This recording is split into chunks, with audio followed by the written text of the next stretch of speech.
Ever wondered how the stock market works? Well, it's essentially a bustling marketplace, albeit an intangible one. Here, participants from around the globe buy and sell shares of publicly listed companies. Now you might wonder, what does it mean to buy a share? Essentially, when you purchase a share, you're buying a tiny piece of ownership in a company. Companies transition from being privately held to publicly traded through a process known as an initial public offering, or IPO. Once a company goes public, its shares are then traded on stock exchanges like the New York Stock Exchange or NASDAQ. Now, there are two main types of stocks, common and preferred. Let's break down the difference. Think of common stocks as the all-access pass to the corporate world. With common stocks, you get voting rights at shareholder meetings, and you're entitled to a share of the company's profits, which are often paid out as dividends. In other words, you have a say in the company's decisions and a piece of its success. On the other hand, preferred stocks are a bit like VIP tickets. They don't come with voting rights, but they do offer a higher claim on the company's earnings and assets. This means if the company were to go bankrupt, preferred shareholders are paid out before common shareholders. To illustrate, let's say you own common stock in Nabil Bank. You get to vote on company matters and potentially receive dividends, but if Nabil Bank were to go under, preferred shareholders would be first in line to get their money back. For example, owning common stock at Nabil Bank means you have a say in decisions and may receive dividends. Stocks are traded on stock exchanges such as NYSE and NASDAQ. Now you might be wondering, what exactly is a stock exchange? Well, a stock exchange is essentially a marketplace. It's where buyers and sellers come together to trade shares of publicly listed companies.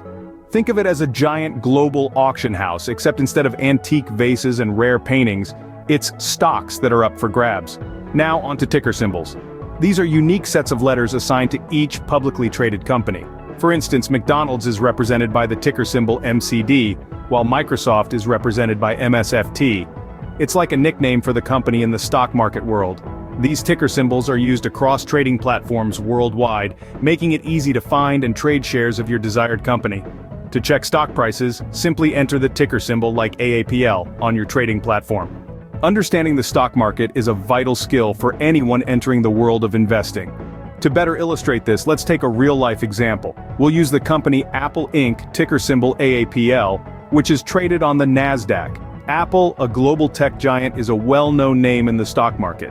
When we talk about analyzing a company's stock performance, we're looking at a variety of factors. Primarily, we consider its share price history, financial health, and market conditions. Now imagine you bought 100 shares of Apple back in 2010. At that time, the stock was worth around $30 a share.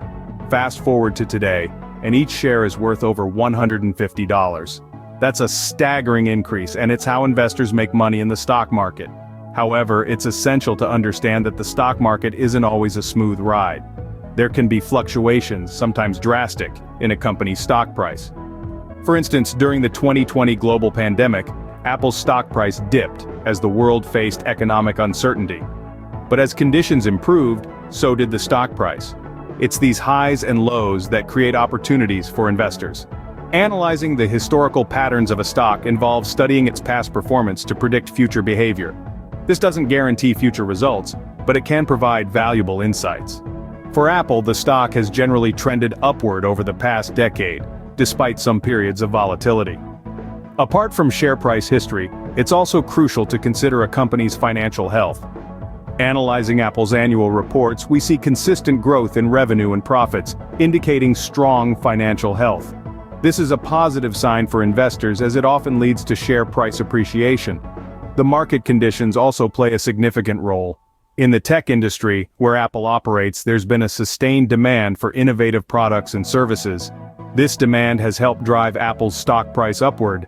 Lastly, it's essential to consider the company's leadership and strategic direction. Under the guidance of CEO Tim Cook, Apple has continued to innovate and expand its product portfolio, contributing to its robust stock performance. To wrap up, when analyzing a stock like Apple, you'd consider factors such as share price history, financial health, market conditions, and company leadership. This analysis can inform your investing decisions, helping you identify potential investment opportunities. Remember, investing in the stock market involves risk, and it's important to do your research before making any investment decisions. While past performance can provide valuable insights, it's not a guarantee of future results. In the case of Apple, the consistent growth and strong financial health have rewarded investors with significant returns over the past decade. However, every investor's situation and risk tolerance are different. It's essential to consider these factors and, if needed, seek advice from a financial advisor. So there you have it, a real-life example of understanding the stock market using Apple Inc. As you can see, it's not just about buying low and selling high, it's about understanding the company, its industry, and the broader market conditions. Analyzing historical patterns can help investors make informed decisions, and with time, patience, and research, you too can navigate the exciting world of investing. If you found this video helpful, don't hold back on that thumbs up button. It not only shows support, but also helps others find this video. And while you're at it, why not subscribe to Simplified Financing? We are committed to making the world of finance accessible to everyone, and your subscription helps us do just that. Plus, you'll never miss out on our latest videos. We also love hearing from you. If you have any questions about the stock market or have a topic you'd like us to cover in the future, feel free to drop a comment below. Your voice matters, and your question could be the inspiration for our next video. So, let's continue this journey of financial literacy together. We're excited to have you on board. Thanks for watching. See you in the next video.